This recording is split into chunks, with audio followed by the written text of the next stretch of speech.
Upper right. How many of you saw Anthony Weiner telling the media that he's done talking to them about whether the photograph of the man in underwear is him? That, my friends, was a moment where Anthony Weiner was showing contempt and what's called duping delight. And it's very easy for me to tell you right now that Anthony Weiner was lying when he was speaking to the media. You'll have to roll with me on this one. I pulled that off of YouTube and I said to myself, the man is positively delighting in deceiving the media. Look at that. That's called duping delight. When you see a half smile by somebody when they're telling you a story, that kind of noise, right? Watch out. If we had longer, I would have taken you through a baseline clinic using Richard Nixon. And the reason that I would have used Richard Nixon is because he is so physically awkward.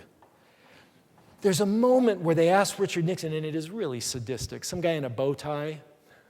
You got to watch those guys in bow ties. This guy in a bow tie gets up there, and he's like,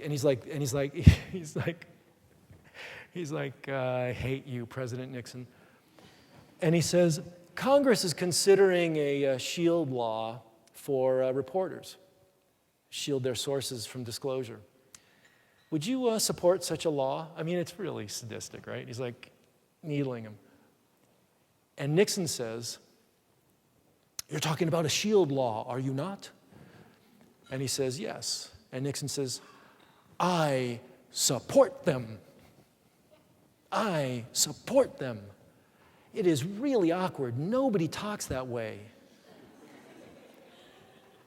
So what do? You know, it's the hook finger thing. You look at Nixon and you say, he's lying because he's so clumsy in that moment. I mean, he can't possibly want to support a shield law for reporters. So you run a baseline. And you find that Richard Nixon, it has been scientifically proven, is the most awkward man to have walked the face of the earth. But it's very interesting because when you run the baseline analysis, you will also see that Richard Nixon is not at baseline a guy who gets hooked when he's speaking. He can speak very smoothly even when he seems to be under pressure. And so we have some video in here of Nixon kind of blowing it.